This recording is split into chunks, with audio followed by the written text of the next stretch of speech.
Welcome to Let Me Fix This. Enjoy the video. In this video, I will explain how to replace a door handle on a Nissan Versa.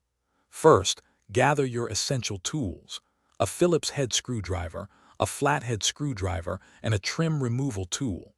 You'll also need your new replacement door handle. Having these items ready will make the process much smoother. Make sure you have good lighting to easily see all the small parts. Next, we'll remove the door panel to access the handle mechanism.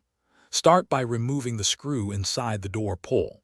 Then, use your trim removal tool to carefully pry up the window switch panel and disconnect its electrical connectors. Look for any other screws holding the panel in place and remove them. Finally, gently pry the entire door panel away from the door, releasing the clips. Now it's time to replace the handle itself. You'll find two screws holding the old handle in place. Remove them. Carefully detach the connecting rods from the handle mechanism. Once disconnected, slide the old handle out. Take your new handle, insert it into the opening, and reattach the connecting rods.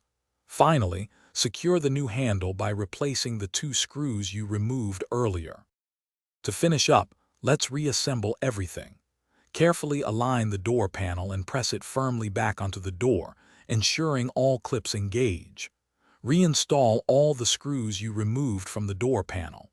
Don't forget to reconnect the electrical connectors to your window switch before snapping the switch panel back into place. Finally, test your new door handle and the window operation to ensure everything works perfectly. Thanks for watching. If you found this helpful, don't forget to like and subscribe.